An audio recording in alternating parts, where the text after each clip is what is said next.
Colossenses 1, versículo 3 até o versículo 8, e acompanhe conosco a leitura que nós iremos fazer aqui desse trecho.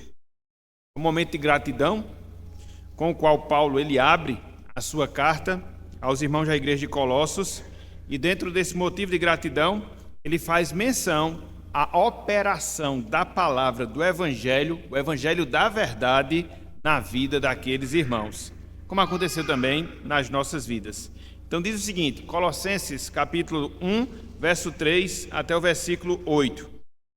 Damos sempre graças a Deus, Pai de nosso Senhor Jesus Cristo, quando oramos por vós, desde que ouvimos da vossa fé em Cristo Jesus e do amor que tendes para com todos os santos, por causa da esperança que vos está preservada nos céus, da qual antes ouvistes pela palavra da verdade do Evangelho. Chegou até vós, como também em todo o mundo, está produzindo fruto e crescendo, tal acontece entre vós, desde o dia em que ouvistes e entendestes a graça de Deus na verdade, segundo fostes instruídos por Epáfras, nosso amado conservo, e quanto a vós outros, fiel ministro de Cristo, o qual também nos relatou do vosso amor no Espírito. Até aqui, até o versículo 8, que o Senhor nos abençoe, que Ele aplique em nossos corações a porção lida da sua santa e bendita palavra. Amém. Meus irmãos, minhas irmãs, é comum, na verdade, é muito comum os inimigos do Evangelho, aquelas pessoas que são avessas à palavra de Deus, no sentido específico, à religião cristã, em especial ao cristianismo evangélico, proferirem acusações contra as Escrituras, contra a palavra do Senhor. Tem aqui, em conversas, diálogos com outras pessoas descrentes, pelo menos uma vez na vida não já ouviu, não já escutou as pessoas que não têm temor de Deus, que não servem o Senhor, muitas vezes fazerem acusações e acusações diretas concernentes à palavra, concernentes à Escritura Sagrada. Dentro dessas acusações, muitas vezes os inimigos da fé, eles fazem em relação à palavra de Deus. Existe uma que é bem repetitiva, existe uma que é bem reiterada. Ou seja, pessoas, nas suas acusações contra a palavra, muitas vezes afirmam de maneira equivocada que há erros, que há falhas na palavra de Deus, nas Escrituras Sagradas. E foi aquilo que nós já falamos, inclusive em estudos anteriores. Uma vez que os homens estiveram por trás desse processo de elaboração, segundo o entendimento delas, então não há como fugir a essa realidade de nós deixarmos de encontrar erros na Bíblia, segundo elas falam, segundo elas dizem. Na verdade, meus irmãos, minhas irmãs, caso fosse possível, aqui é apenas uma hipótese, caso fosse possível confirmar esse fato, ou seja, que existem erros na Bíblia Sagrada, na palavra do Senhor, a Bíblia ela seria um escrito comum, normal, igual a qualquer outro que nós temos acesso. E aí, a Bíblia ela seria desprovida de toda e qualquer autoridade, de todo e qualquer poder de conduzir as nossas vidas. Por quê? Porque ela não seria a absoluta verdade de Deus em relação ao nosso viver. E dentro desse mundo de relatividades que nós vivemos, então, isso seria uma coisa, entre aspas, bastante normal. Nessas acusações que muitas vezes as pessoas fazem contra o Evangelho, contra a palavra do Senhor, existe aqueles enganos que muitas vezes elas fazem por uma má compreensão da Bíblia, de dizer que dentro da própria Bíblia a gente pode encontrar esses erros, essas falhas. Um exemplo disso a gente pode destacar no texto de Gênesis, capítulo 6, versículos de 5 a 6, quando diz que Deus ele se arrependeu de ter criado o homem, e aí as pessoas fazem uma confrontação, por exemplo, com aquilo que tem no livro de Números, capítulo 23, versículo 6, onde é afirmado que Deus ele não é homem para que se arrependa. Então elas chegam e dizem, olha aí, olha o erro, Olha aí a contradição. Mas a grande questão é quando isso acontece, não é porque haja falha, não é porque haja erro na Bíblia, não jamais, mas é porque há uma falha de interpretação que muitas vezes os homens, eles têm, e aí por causa dessa falha que eles mesmos desenvolvem, eles querem acusar a Bíblia, a palavra de Deus, de ter erros, de ter falhas dentro do seu conteúdo. Contudo, meus irmãos, minhas irmãs, todos esses ataques em relação à Bíblia, eles ficam só no campo das meras acusações. O fato que a gente precisa reiterar, o fato no qual nós devemos crer, é que as Escrituras Sagradas, a palavra de Deus, elas têm, conforme nós vimos em estudos anteriores, elas têm origem divina, início no próprio Deus. E por isso, pelo fato da Bíblia, ela ter origem no próprio Deus, ela está livre, ela está isenta de todo e qualquer erro, de todo e qualquer falha. Nós não lidamos, irmãos e irmãs, com o livro comum, mas nós lidamos com a palavra do próprio Deus, do próprio Senhor, que Ele agiu para que ela pudesse ser registrada, que Ele conduziu esse processo para que assim, hoje, eu, você, todos nós, tivéssemos acesso a essa verdade. Então, dentro desse fato, dentro dessa realidade, hoje nós vamos dar sequência aos nossos estudos no que tange a palavra de Deus, no que tange as Escrituras Sagradas. E a gente vai trabalhar no seu sentido mais específico, no seu sentido mais direto, esse aspecto todo especial da Bíblia, ou seja, que ela é inerrante, em outras palavras, ela não contém um só erro, uma só falha em todo o seu conteúdo, em todo o seu escrito, desde o livro de Gênesis até o livro de Apocalipse. Então, ao longo da nossa aula, a gente vai procurar abordar pelo menos 4 pontos, pelo menos 4 divisões. No primeiro momento, a gente vai procurar definir o que significa inerrância das Escrituras. Significa dizer que a Bíblia não tem erros. A gente vai procurar fazer essa definição no primeiro momento da nossa aula. Em segundo lugar, a gente vai procurar fundamentar dentro da própria Bíblia esse aspecto que ela tem, ou seja, que não existe erros ou falhas nos seus registros, nos seus escritos. Em terceiro lugar, a gente vai ver a base sobre a qual repousa a inerrância das Escrituras e, por fim, a gente vai ver algumas implicações de ordem mais prática, de ordem mais direta desse aspecto da Bíblia. Não existe um só erro que esteja registrado na palavra do Senhor. Então, a gente vai procurar seguir esse roteiro com esses 4 pontos, de certa forma, pontos pequenos, para que assim a gente possa aprofundar a nossa visão acerca da inerrância das Escrituras, ou seja, que não existe qualquer erro nela. Depois, a gente vai abrir para que os irmãos possam perguntar, fazerem algumas observações e assim a gente poder complementar a nossa aula. Ok? Então vamos lá. Em primeiro lugar, definição, conceito, significado de inerrância aplicado às Escrituras, aplicado à palavra de Deus. Irmãos, irmãs, o que é inerrância bíblica? O que é? Conforme nós vemos, e a nossa própria experiência indica isso, esse não é um termo, uma palavra tão comum que porventura a gente use no nosso cotidiano, na nossa vida cotidiana. Na verdade, acontece também a mesma coisa com a palavra trindade. Você não encontra isso no sentido fácil de dizer na própria palavra de Deus, contudo você não pode fugir a esse fato.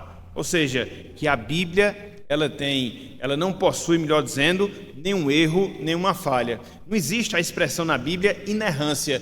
Contudo, quando você se volta para ela, quando você considera os seus ensinos, quando você considera o seu conteúdo, é essa a conclusão a que você vai chegar. Ou seja, que a Bíblia ela é inerrante. Então, no seu sentido mais prático, no seu sentido mais direto, inerrância bíblica é a crença de que a Bíblia ela é a palavra de Deus. A Bíblia ela é a palavra do Senhor e por isso ela é completamente verdadeira, completamente genuína nos seus registros, nas suas palavras, nas suas ordens, nas suas descrições. Então, conforme nós falamos na parte inicial da nossa aula, isso é o que diferencia a Bíblia dos outros livros. Ou seja, você lida não com um escrito comum. Você lida não com um escrito que você possa encontrar alguma falha, algum erro. Não, jamais. Mas você lida com um livro que é a própria verdade e que jamais você vai encontrar o mínimo de erro que seja nos seus escritos e em todos os seus registros. Então, meus irmãos, minhas irmãs, esse é o diferencial. É o diferencial que nós temos na Bíblia. É o diferencial que nós temos na palavra de Deus. Por isso que nós, enquanto crentes, por isso que nós, enquanto servos e servas do Senhor, esse é um assunto que nós devemos prezar e que nós devemos ter por uma estima muito alta em relação às nossas vidas. Porque, conforme nós falamos, nós lidamos com várias obras, lidamos com vários escritos feitos pelas pessoas, mas por mais que eles venham ser bons, por mais que eles venham ter qualidade, eles não vão se igualar a esse patamar no qual se encontra a palavra do Senhor, porque você lida com um livro onde em todo o seu registro você não encontra um só erro, você não encontra uma só falha. E veja como isso é uma demonstração milagrosa de Deus em relação às nossas vidas. Até porque, se nós considerarmos o mínimo de erro, o mínimo de falha que porventura nós encontremos na Bíblia, ela vai deixar de ser esse livro perfeito.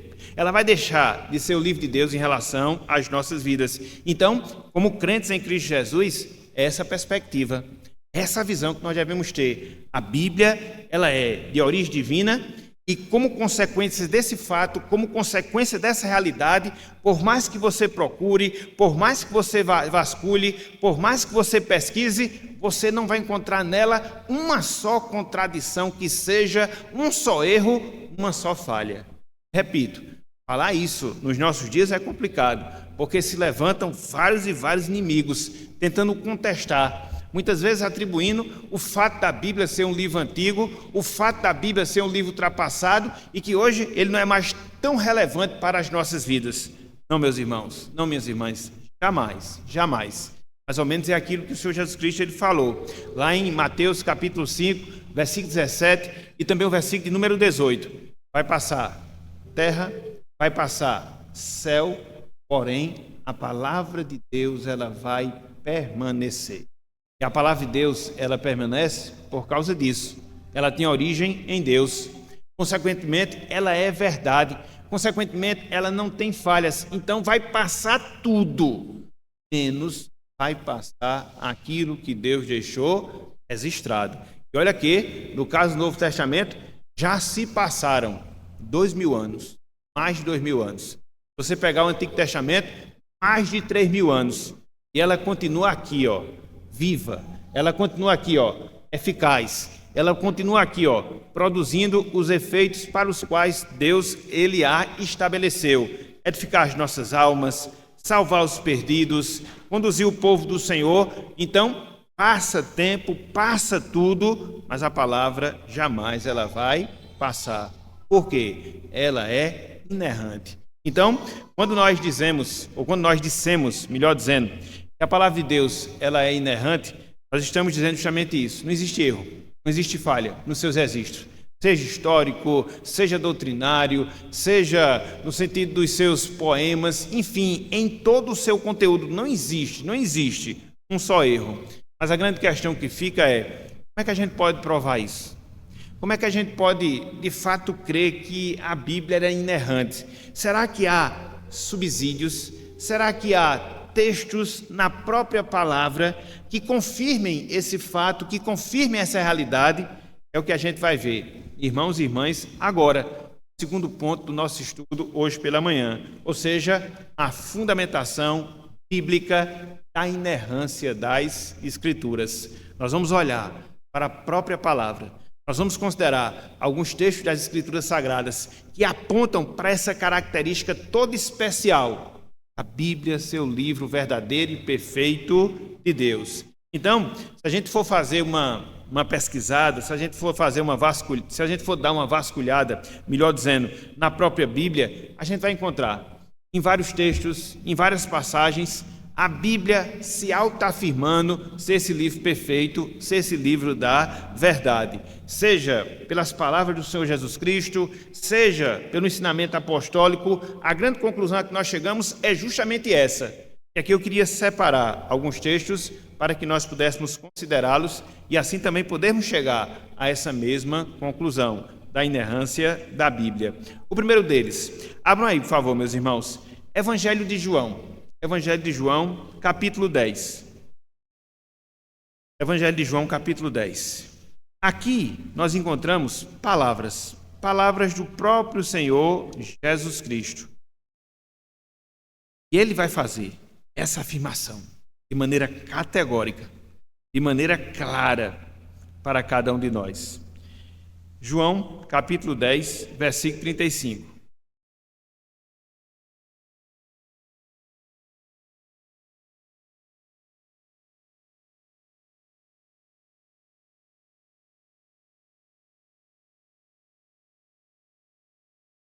João 10, 35. Olha só o que nos é dito aqui em relação à palavra, sobretudo na parte final desse verso. E depois a gente vai fazer uma consideração melhor dentro do seu contexto, para poder compreender melhor essa passagem. E o seguinte, palavra de Jesus. E se ele, referindo-se ao autor sagrado do Antigo Testamento, no caso, o próprio Deus como autor maior, se ele chamou deuses aqueles a quem foi dirigida a palavra de Deus, veja a afirmação final de Cristo aqui nessa passagem. E a Escritura, ela não pode falhar. Que é a Escritura no seu sentido geral.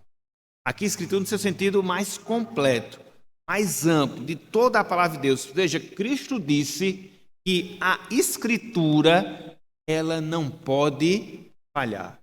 Talvez para nós, isso seja coisa de só menos, mas não. Porque considere, no seu sentido mais detido, considere, no seu sentido mais detalhado, o fato de um livro não poder falhar. Então, em outras palavras, o que Cristo está dizendo é justamente isso. Não existe erros na Bíblia. Aquilo que ela fala, aquilo que ela ensina se cumpre. Aquilo que ela fala, aquilo que ela registra é verdade. Por quê? Porque ela, a Bíblia, não pode falhar. É interessante porque aqui nessa passagem, Cristo ele está desenvolvendo mais um daqueles debates que ele tem com os escribas e fariseus. Aqui, no caso, no sentido específico, Cristo ele estava sendo acusado de ser herege, acusado de heresia, porque ele estava se fazendo igual a Deus. E, na verdade, Cristo ele nunca se fez igual a Deus porque ele era o próprio Deus. Contudo, os escribas e fariseus, eles não tinham essa percepção.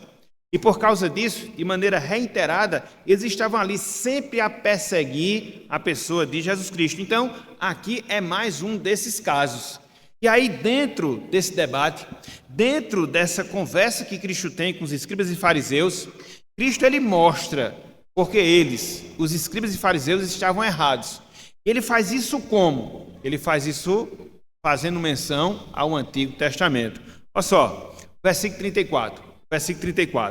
Olha só o que Cristo diz, Replicou-lhe Jesus, caso aos escribas e fariseus: não está escrito na vossa lei, ou seja, no Antigo Testamento, eu disse, sois deuses? Então, Cristo aqui, ele está fazendo menção ao Salmo 82. Salmo 82, versículo número 6, onde Deus atribui aos juízes humanos essa condição de deuses, pelo fato de eles estarem sob a autoridade ou sobre a autoridade das pessoas. Então, existe até uma palavra bem específica em relação a esse fato. Ao que Cristo faz? Na própria Bíblia, existe essa afirmação que Deus, ele designa aqueles que estão sob a autoridade das pessoas como deuses. E aí ele vem no versículo 35 e complementa que a Escritura não pode falhar. Então, por que vocês estão contestando a mim? Por que vocês estão me chamando de herege? Por que vocês estão me acusando de heresia? Porque vocês estão dizendo que eu me faço Deus? Não, porque no próprio Antigo Testamento, o próprio Deus se referiu às autoridades humanas, aos juízes como deuses. É por isso que ele fala, e a Escritura não pode falhar. Então, se era verdade, lá no Antigo Testamento, que Deus ele atribuía essa condição aos magistrados, então, qual o problema? Eu me auto-intitular Deus, porque, na verdade, eu sou Deus. Então, tanto no caso como no outro está certo, e no caso específico, usando como base o Antigo Testamento, a Escritura, ela não pode falhar. Então é por isso que Cristo faz essa afirmação. É por isso que ele dá aqui essa frase, porque ele está contra-argumentando a acusação que estava lhe sendo feita pelos escribas e fariseus. Você é herege, porque se autodenomina Deus. Cristo disse, eu não sou herege, porque lá no Salmo 82, versículo 6, Deus chama os juízes de deuses. Então, a Escritura não pode falhar. Então, é essa a base que ele usa para refutar. É essa a base que ele usa para contra-argumentar as acusações que lhe foram feitas. Ele faz o uso da palavra, mostrando esse aspecto que, na Bíblia, você não encontra nenhum erro, e por isso, a Bíblia, a Escritura, não pode falhar. Então veja, o próprio Cristo defendendo, o próprio Cristo argumentando, o próprio Cristo referendando essa crença que eu, você, todos nós devemos ter na inerrância das Escrituras Sagradas. A Escritura, ela não pode falhar. As suas profecias, se não foram cumpridas, se não estão se cumprindo, elas vão se cumprir. As ordenanças de Deus, elas permanecem. Tudo, enfim, tudo. Por quê? Porque a Bíblia não pode falhar. Então veja, meus irmãos, que a gente lida com um livro todo especial. A gente lida com um livro cujo conteúdo ele é inerrante. A gente lida com um livro cuja sua mensagem é a mais perfeita verdade, e isso nunca vai passar. Por isso a Bíblia é atual. Por isso ela está sempre a conduzir as nossas vidas. Por mais tempo que tenha que ela foi escrita, ela permanece atual para nós, porque Jesus Cristo disse, a Escritura não pode falhar. Jamais. Aquilo que ela diz é verdade. Aquilo que ela fala se cumpre. Aquilo que ela manda, nós devemos nos submeter. Então, essa é a relação que nós devemos ter com a palavra do Senhor. Então, aqui em João, capítulo 10, versículo 35, é essa a asseveração que Jesus Cristo ele faz. Contudo, se a gente seguir ainda no Evangelho de João, a gente vai encontrar um segundo texto, falado também pelo próprio Jesus Cristo, que atesta, que confirma a inerrância das Escrituras. Um texto conhecidíssimo nosso, que nós encontramos lá na oração sacerdotal, que o Senhor Jesus Cristo ele faz, em João capítulo 17. No sentido específico, no versículo 17. Será que dava para nós citarmos esse texto sem olharmos a passagem? João 17, 17.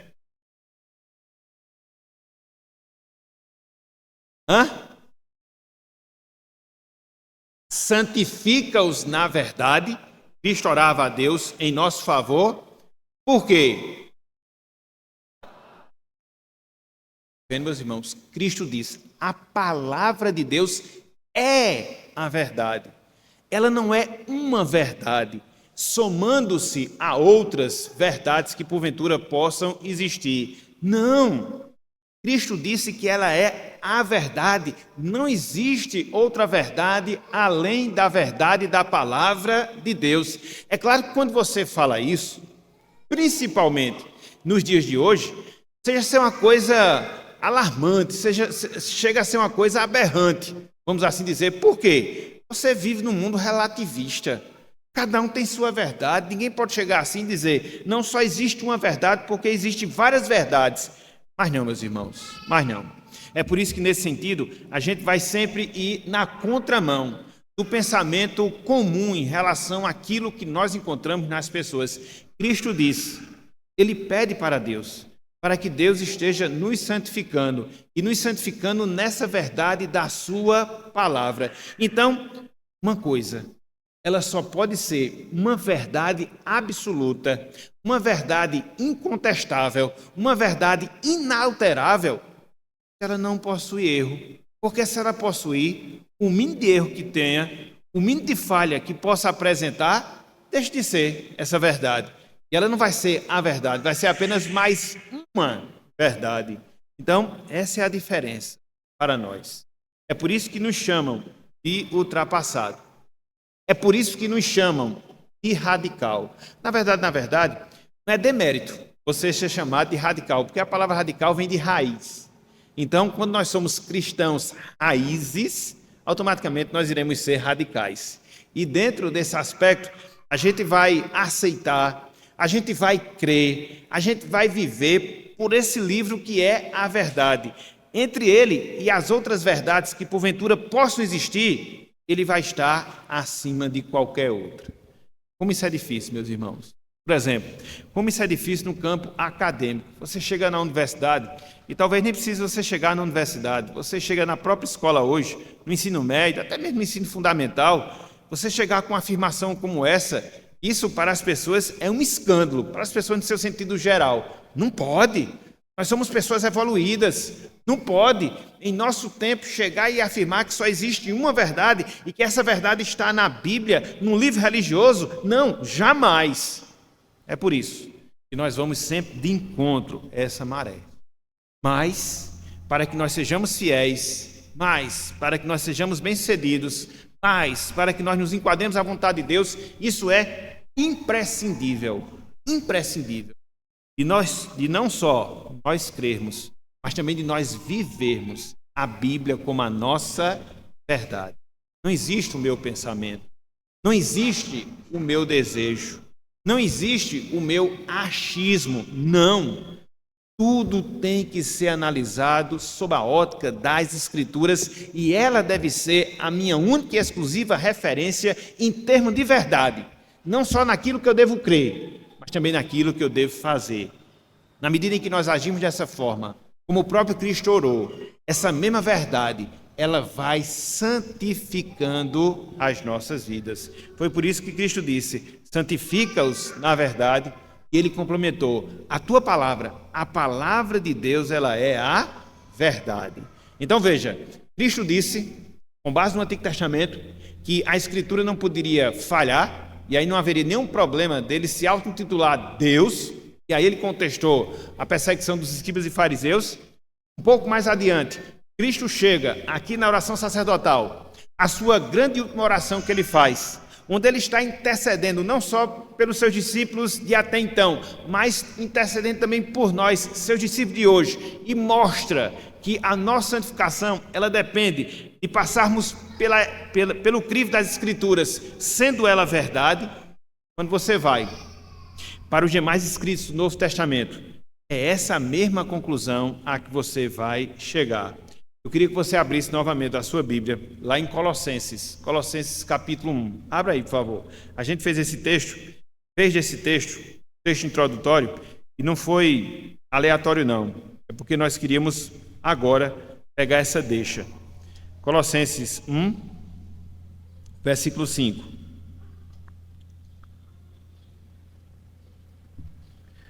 Na verdade, vamos pegar do versículo 3, para a gente entender toda a sequência aqui do apóstolo Paulo.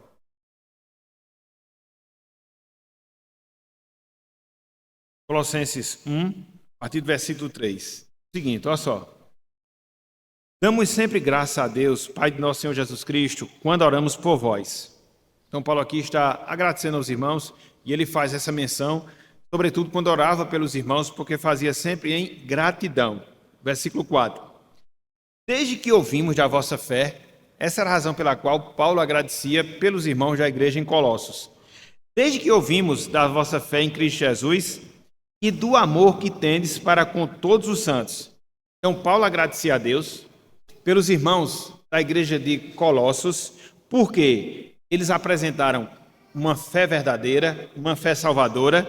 Por quê? Porque eles apresentaram um amor genuíno de uns para com os outros. Mas como foi que isso se deu? Por que eles tinham aquela fé? Por que eles tinham aquele amor de uns para com os outros? Agora, no versículo 5, Paulo vai dar a razão disso. É por isso que, logo no início do verso, ele fala, por causa. Então, veja, por causa da esperança que vos está preservada nos céus, da qual antes, veja, ouvistes pela palavra da verdade do Evangelho. Então, o Evangelho, a palavra de Deus, a Escritura Sagrada, foi implantado no coração daqueles irmãos. Produziu no coração daqueles irmãos esperança. Como consequência, produziu fé. Como consequência, produziu amor. Mas por que o Evangelho ele foi capaz de tanta coisa, de produzir esperança, de produzir fé, de produzir amor naqueles irmãos. Paulo ele mostra, porque esse evangelho é a palavra da verdade.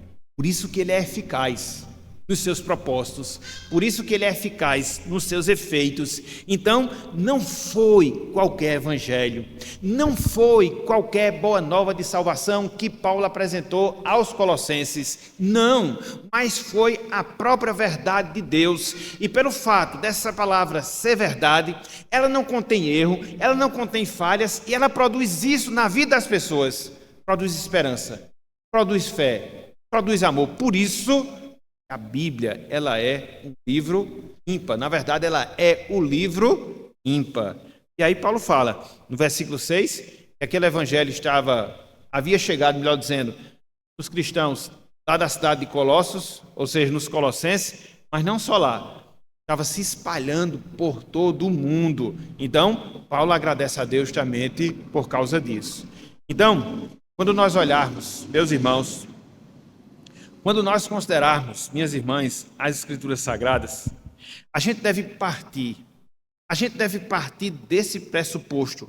Aqui nós temos a verdade absoluta de Deus em todo o seu conteúdo. Quer nos livros históricos, quer nos livros proféticos, quer nos livros poéticos, quer nos evangelhos, quer nas porções doutrinárias, quer nos livros escatológicos. Em tudo você não encontra um só erro. Quando houver qualquer discrepância, pelo menos no seu sentido aparente, a questão não estará na Bíblia, jamais. Estará na nossa incapacidade de compreendê-la perfeitamente. Porque aqui você encontra essa discrepância. Você tem aqui um livro que é perfeito. E nós somos pessoas imperfeitas, limitadas. É por isso que, vez por outra, a gente vai se deparar com algumas situações onde a gente vai ficar se pensando, será que é assim mesmo? E aí, a grande questão não é na Bíblia, a grande questão é na nossa incapacidade. Mas, no final de tudo, a Bíblia ela vai se estabelecer com a própria verdade de Deus. Então, Paulo, ele encarava o Evangelho como a palavra da verdade, sem falhas, sem erros, a mais pura verdade de Deus. Então, Cristo tinha essa percepção, o apóstolo Paulo tinha também essa compreensão, mas não só isso. Tiago também, ele vai nessa mesma direção. Vamos abrir agora em Tiago capítulo 1, versículo 18. É nesse sentido, meus irmãos, em que os nossos 2 últimos estudos, eles vão se basear. O que é que a gente vai estudar nos próximos 2 domingos? A gente vai estudar a autoridade das Escrituras, ela é a nossa palavra final, e a gente vai estudar a suficiência das Escrituras, que a gente não precisa mais de nada além da Bíblia para conhecer a Deus e o seu propósito na nossa vida, porque nós partimos desse pressuposto. Ela é a verdade, ela não contém erro, então ela vai ser sempre a autoridade final para a minha vida. Ela vai ser o bastante para mim, eu não vou precisar de outras coisas. Então veja que quando você estuda a doutrina das Escrituras Sagradas, os aspectos, eles se interligam, os aspectos, eles se sobrepõem. A gente já viu a revelação, no seu sentido geral, depois a gente detalhou a revelação no seu sentido especial, depois a gente viu a inspiração, que é o registro da revelação de Deus. Depois a gente considerou a canonicidade, ou seja, a seleção que a gente deve fazer dos livros como inspirados. Agora a gente está vendo a sua inerrância e, por causa disso, ela vai ser a minha autoridade final. E ela vai ser o suficiente para a minha vida. Então, os assuntos eles estão conectados, interligados, vamos assim dizer. Vamos lá. Tiago, capítulo 1, versículo 18.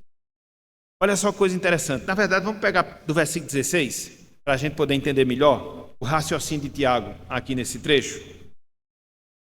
Tiago, capítulo 1, a partir do versículo 16, mas eu quero focar no versículo 18. Olha só o que nos diz aqui as Escrituras Sagradas. Não vos enganeis, meus amados irmãos. Com que? Verso 17. Toda boa dádiva e todo dom perfeito são lá do alto, descendo do Pai das luzes, em quem não pode existir variação ou sombra de mudança. Então, o que é que Tiago está a falar aqui? Deus é bom. E tudo aquilo que é bom vem de Deus, vem de cima, vem do céu. Na verdade, Deus, ele é a própria personificação da bondade. É um dos seus atributos, uma das suas qualidades. E agora ele vai exemplificar, no sentido mais específico, por que Deus é bom.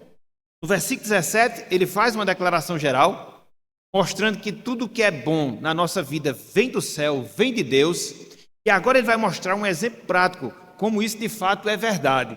Qual é o exemplo que ele vai nos dar? Ele vai nos dar o efeito da palavra na nossa vida, no processo da nossa regeneração. E não foi qualquer palavra, não. Veja, versículo 18. Pois, segundo o seu querer, ou seja, segundo o querer de Deus, ele nos gerou, nos fez nascer de novo. Através de quê? Pela palavra da verdade, para que fôssemos como que primícias das suas criaturas. Meus irmãos, minhas irmãs, o processo de novo nascimento, de regeneração que se deu na nossa vida foi um milagre. Às vezes a gente tem uma tendência muito ruim, de rebaixar a nossa concepção do que seja salvação. Foi uma mudança de religião, como consequência, foi também. Foi uma mudança de hábito, como consequência, foi também. Mas foi muito mais aquilo que Deus operou na nossa vida, quando Deus nos fez nascer de novo. Ele tirou um coração de pedra e ele pôs um coração de carne, no dizer de Ezequiel. Ele mudou a nossa vida no sentido de nos ressuscitar espiritualmente, porque diz a Bíblia que o homem natural, ele está morto em seus delitos e pecados. Então, o Espírito Santo agiu no seu sentido invisível, no seu sentido sobrenatural, no seu sentido poderoso, de uma forma tão intensa que ele mudou completamente o nosso interior. E veja, qual foi o instrumento através do qual Deus, pelo Espírito Santo, produziu essa mudança no nosso coração. E por isso ele é bom. Vou dizer de Tiago aqui nesse texto. Ele fala, pois, segundo o seu querer, segundo o querer de Deus, a sua vontade, ele nos gerou, veja, pela palavra da verdade. Meus irmãos, não é qualquer coisa não. A Bíblia, ela é a verdade de Deus. E é justamente por causa disso. Quando ela é pregada com fidelidade, quando ela é pregada com autoridade, quando ela é pregada de maneira clara, o Espírito usa essa mensagem para poder produzir essa transformação interna radical na nossa vida. Deus, ele podia ter determinado qualquer outra forma, qualquer outra maneira, através da qual fôssemos salvos. E aí, dentro do seu pensamento, que é infinito, nós podemos ver que haveria infinitas formas. Mas Deus determinou que a nossa regeneração se desse através da pregação dessa palavra. E repito, não é qualquer palavra, é a palavra da verdade. Então, acontece uma coisa sobrenatural.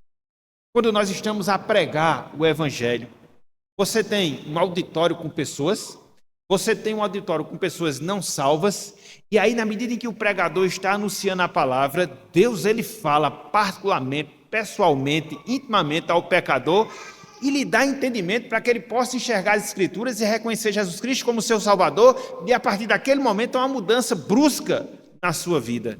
Deus já determinou que isso fosse feito pela sua palavra.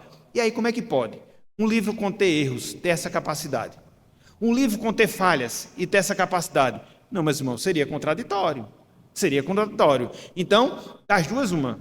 Ou a Bíblia é a verdade inerrante de Deus, ou ela não é. E a gente pode afirmar com toda certeza que ela é, de fato, a palavra inerrante de Deus por causa do efeito que ela produz. Ela produz o maior de todos os milagres que, porventura, um ser humano ele pode experimentar ao longo da sua vida aqui neste mundo. Cristo, ao longo do seu ministério, Ele exerceu e realizou muitos sinais, dentre eles, muitos milagres. Chegou até a ressuscitar mortos. Isso acontece lá nos evangelhos. Mas de nada adianta, meus irmãos, você passar por um processo de uma ressurreição física se você não for ressurreto no sentido espiritual. Porque você pode até passar por uma ressurreição física, mas depois você morre. E depois da morte, segue-se o julgamento. Então, passar por um processo de ressurreição física e não passar por um processo de ressurreição espiritual, para nós não adianta nada. Mas veja que no nosso caso, nós experimentamos do maior desses milagres, que é a ressurreição espiritual. Nascemos de novo, nascemos para Deus. E aí ele usa essa palavra, não é qualquer palavra, a palavra da verdade, para poder produzir esse grande milagre na nossa vida e no nosso coração. Por isso, meus irmãos, minhas irmãs, não abramos mão das nossas convicções. Principalmente nesse mundo relativo que a gente vive, nesse mundo relativista que a gente vive, de meias verdades, de muitas verdades. Não. Nossa fé está pautada, está baseada, está alicerçada na verdade de Deus. Mas essa verdade se conflita com o pensamento humano. Bem, entre o pensamento humano e a verdade divina, eu tenho que sempre optar pela verdade divina. E é nesse sentido que a gente vai ser desdenhado, que a gente vai ser desconsiderado, que a gente vai ser ridicularizado pelas pessoas, mas no dizer de Pedro, importa obedecer a Deus do que obedecer aos homens. Então sempre fiquemos com essa verdade no nosso coração, porque Cristo nos ensinou acerca dela, Paulo nos mostrou, Tiago também, eles foram nesse mesmo caminho. A Bíblia é inerrante, ela é a própria verdade de Deus. Então, aqui você encontra a base, para você crer na inerrância das Escrituras. Os ensinos de Jesus, o ensino de Paulo, o ensino de Tiago. Em terceiro lugar, a base da inerrância. Qual é o alicerce sobre o qual repousa o fato da Bíblia não conter nenhum tipo de falha, nenhum tipo de erro? De certa forma, a gente já estudou. De certa forma, a gente já falou. A sua inspiração. Então, a Bíblia ela tem origem divina. Conforme Paulo falou, ela é soprada por Deus. A Bíblia ela foi efeito de Deus mover os corações dos seus servos ao longo da história da salvação. Então, por isso que a gente não está aqui diante do livro comum, mas do próprio registro divino. Por isso, ela não tem falha. Por isso, ela não tem erro. Porque, veja, não seria uma grande contradição. E aqui, realmente, você vê uma grande contradição. Deus, ele inspira um livro, palavra por palavra, no seu todo, e nesse livro você encontra falhas. Aí é complicado. Aí, ou o processo foi defeituoso, ou Deus é defeituoso, ou as duas coisas juntas. E aí, se você começar a racionalizar e ir por esse caminho, você acaba na incredulidade, que é o que infelizmente acontece com muitas pessoas. Racionalizam demais as coisas e não as enxergam pelos olhos da fé, com os corações crentes. Então veja, o fato da Bíblia ser inspirada, de Deus ter agido nos autores bíblicos, de Deus ter conduzido aqueles homens para que eles pudessem escrever tudo aquilo que Deus queria que eles escrevessem. Então, uma vez que você entende isso, uma obra que foi composta pelo próprio Deus não pode ter falhas, não pode ter erros. Mas aí vem o acadêmico, mas aí vem o professor universitário e diz, não, mas a Bíblia contém erros do ponto de vista científico. Veja, a Bíblia ela não é um livro científico. Fala de ciência, mas ela não é um livro científico. Mas nas asseverações que ela faz, dentro da ciência, tudo é comprovável. Tudo é comprovável. Tudo é comprovável. Até agora. A não ser que você haja com malícia, você chega à conclusão da veracidade das Escrituras Sagradas, até mesmo nesses campos científicos, vamos assim dizer, porque se cria teoria, se cria norma, se cria regra, com o tempo tudo é desfeito. E aí a Bíblia permanece, com as suas mesmas afirmações, sendo comprovada a sua veracidade. Então, a Bíblia não fala de história, mas é um livro histórico. Então, nos registros que ela faz acerca da história, a gente observa a conformidade com a verdadeira história, conforme nós temos na história da humanidade, propriamente dito. Então, ela trata de assuntos espirituais como seu assunto central, mas nos seus outros temas você vai encontrar e você vai perceber que não existe uma só falha, que não existe um só erro. Por quê? Porque a Bíblia é um livro inspirado. Então você tem aqui a definição da inerrância da Bíblia, você tem as bases escriturísticas sobre as quais repousam a crença que nós devemos ter que não existe erro na Bíblia. Você vê a base na qual repousa a própria inerrância, que é a inspiração da Bíblia. E, por fim, as implicações, em quarto lugar, as implicações da inerrância das Escrituras. Uma vez que eu creio que a Bíblia não tem falha, uma vez que eu creio que a Bíblia não tem erro, o que é que isso implica em relação à minha vida? Em primeiro lugar, as Escrituras, meus irmãos, minhas irmãs, elas devem ser críveis em tudo aquilo que ela registra, em tudo aquilo que ela afirma. Você pode crer, você pode descansar, você pode esperar. Se está na Bíblia, se é palavra de Deus, pode crer, pode arriscar a sua vida. Você não vai se dar. Porque se ela não cometer erro, aquilo que ela fala deve ser completamente crido. Veja só que o apóstolo Pedro nos ensina lá na sua segunda carta de Pedro, capítulo 1, versículo 19. 2 de Pedro, capítulo 1, versículo 19. Pedro está falando das Escrituras. E aqui ele está mostrando isso.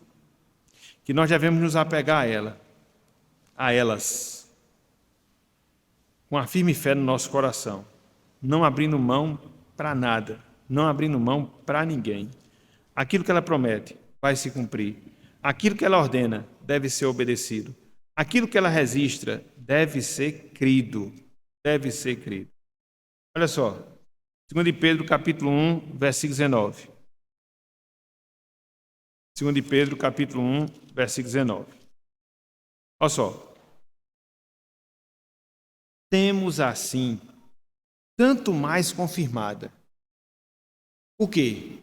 Pedro diz, a palavra profética, a palavra de Deus. E ele complementa, e fazeis bem em atendê-la. Ou seja, nós fazemos bem quando nós atendemos, quando nós acolhemos, quando nós obedecemos a essa palavra, como a uma candeia que brilha em lugar tenebroso, até que o dia clareie e a estrela da alva nasça em vosso coração. Suponhamos que você esteja num breu grande, e aí se é acendida uma vela, então ali você vai ter a luz, ali você vai poder se guiar, ali você vai poder se pautar, até que o sol nasça. Então Pedro está falando justamente isso. Atende a Bíblia, acolha a Bíblia até a consumação das coisas, que você vai ver quando as coisas forem consumadas, a Bíblia provará mais uma vez que ela é verdade. Então, às vezes eu fico pensando na situação complicada que se encontra aquelas pessoas que desdenham e que desconsideram as Escrituras Sagradas. Você prega o Evangelho, a pessoa não aceita, a pessoa ridiculariza, a pessoa descrê, de repente ela vai para a eternidade. Quando chega lá, ela vai ter a confirmação que tudo aquilo que a Bíblia falou é verdade. Só que tem um problema. Não pode mais voltar. E aí? Então veja que situação. Porque é aquela questão, meus irmãos. É por isso que nós devemos crer na palavra. Se ela diz aquilo que ela diz, acerca das pessoas que partem dessa vida sem Jesus Cristo, pode ter certeza que é aquilo mesmo. E não vai mudar, não. Então, o tempo de mudar é hoje. O tempo de mudar é agora. Porque depois que passa essa vida, acabou. Segue-se o juízo, como a Bíblia afirma. Então, não tem mais o que fazer. E aí a situação complica. Porque você passou toda uma vida desdenhando. Aí você se depara com a realidade. Mas quando você se depara com a realidade, você já está na eternidade. E aí você não pode mais reverter o seu caminho. É complicado. É por isso que a Bíblia diz, há choro e há ranger de dentes. Vai ter como mudar. Não vai ter como mudar. Então, a primeira implicação, as Escrituras, elas são críveis em tudo aquilo que ela registra, em tudo aquilo que ela afirma. A segunda implicação da inerrância das Escrituras, elas se constituem na autoridade final de fé e crença. A gente vai detalhar isso nos próximos estudos, mas eu queria pelo menos lançar a luz. Se a Bíblia é verdade, se não existe erro, se não existe falha, qual vai ser a autoridade que ela vai ter sobre mim? Absoluta. Mostrando o que é que eu devo crer, mostrando o que é que eu devo conhecer acerca de Deus, acerca da sua vontade para mim. Então, eu vou ter que me submeter a ela e somente a ela e não mais a ninguém, ou a ninguém mais, melhor dizendo. Veja o que Paulo fala sobre isso. Abra, por favor. 1 Tessalonicenses, capítulo 2, versículo 13. Aí você pode se perguntar, mas que idolatria é essa com a Bíblia?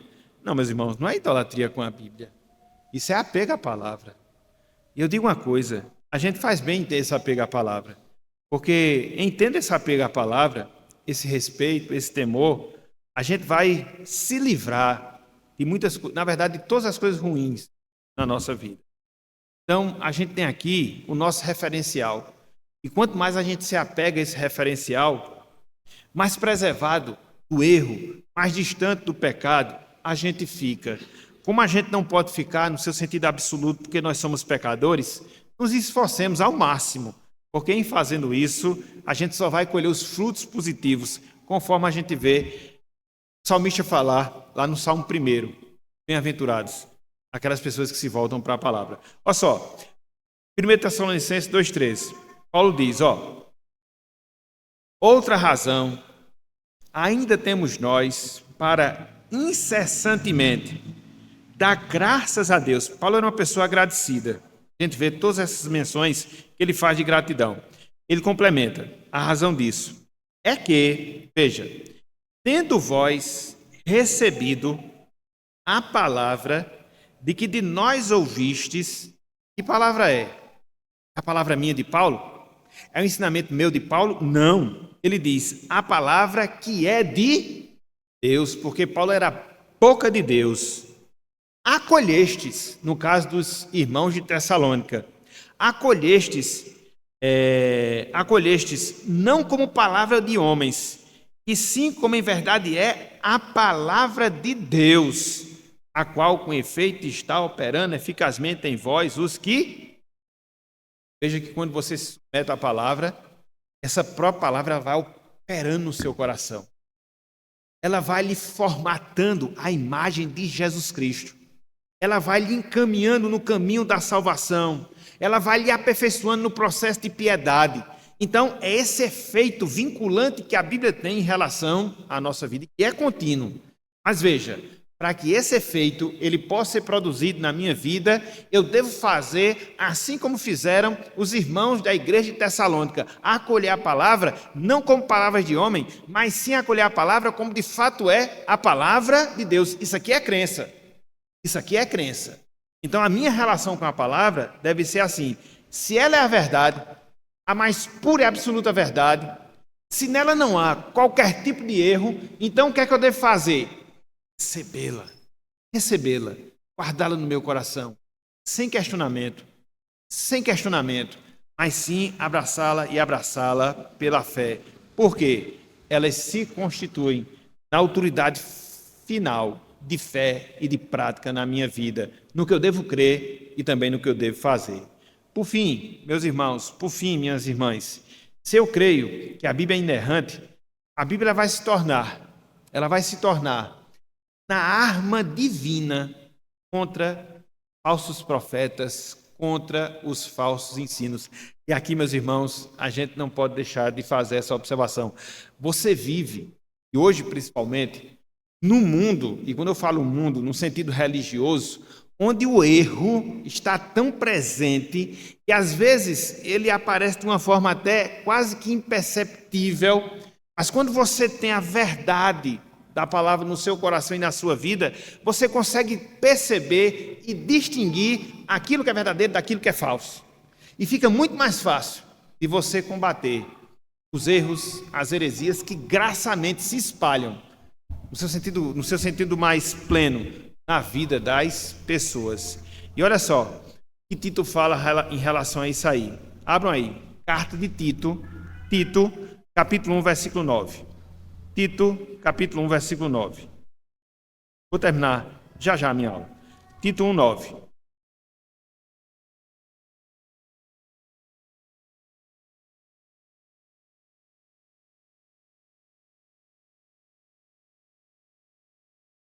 Tito 1, versículo 9. Olha só, Paulo falando para o jovem pastor Tito, lá na cidade de Creta. Então, Paulo diz o seguinte ao jovem pastor Tito. Ele diz, apegado a quê? A palavra fiel. Que palavra fiel é essa? As Escrituras Sagradas. Que é segundo o quê? A doutrina. Veja como é importante você ter uma visão correta doutrinariamente falando. De modo que tenha poder, tanto para exortar pelo reto ensino, como para convencer os que o contradizem. Então a gente precisa se apegar à palavra fiel, para poder rebater os falsos ensinos, para poder exortar as pessoas quanto aos seus erros, para poder convencer aquelas pessoas que estão no caminho errado. Quanto mais você tem a verdade da palavra, mais você tem capacidade de poder repulsar os erros que estão à sua frente. Então, por isso nós precisamos da palavra e é uma terceira implicação da sua inerrância. Fechando, meus irmãos, fechando, minhas irmãs. As Escrituras, elas são inerrantes. Elas não possuem qualquer tipo de erro. Esta é a base sobre a qual deve repousar as nossas crenças, os nossos valores. Fazendo assim, estaremos nos assemelhando ao construtor prudente da parábola que Cristo falou lá em Mateus capítulo 7, no finalzinho do Sermão do Monte. Construtor prudente este que construiu a sua casa sobre a rocha, sobre o alicerce firme e seguro. E aí deram com força o vento, a tempestade, e a casa não caiu, porque ela estava sendo, ou porque ela foi erigida sobre a rocha. Da mesma forma, acontece conosco. Firme a sua vida, sobre o alicerce firme da palavra verdadeira de Deus. Não abra mão das crenças que ela nos ensina. Não abra mão das práticas que ela nos exige. E fazendo assim, nós estaremos cumprindo com o propósito de Deus em relação à nossa vida. Por quê? Conforme Lutero falava, as Escrituras jamais erraram. As Escrituras jamais erraram. Então, meus irmãos, minhas irmãs, que o nosso Deus, na sua graça, na sua bondade, na sua misericórdia, aplique a sua palavra em nós. E ao aplicar a sua palavra em nós, nos faça cada vez mais crentes firmes na sua palavra. Onde a gente vai sempre partir do pressuposto que aconteça o que acontecer, aqui nós encontramos a única verdade de Deus para a nossa vida. Sem o menor erro, sem a menor falha, e que a gente pode repousar confiantemente em tudo aquilo que ela nos ensina, em tudo aquilo que ela declara, em tudo aquilo que ela nos exorta para o nosso bem e para o cumprimento do nosso propósito de glorificar a Deus nesta vida. Que Deus nos abençoe e que Ele aplique a sua santa palavra em nossos corações. Em nome de Jesus Cristo. Amém.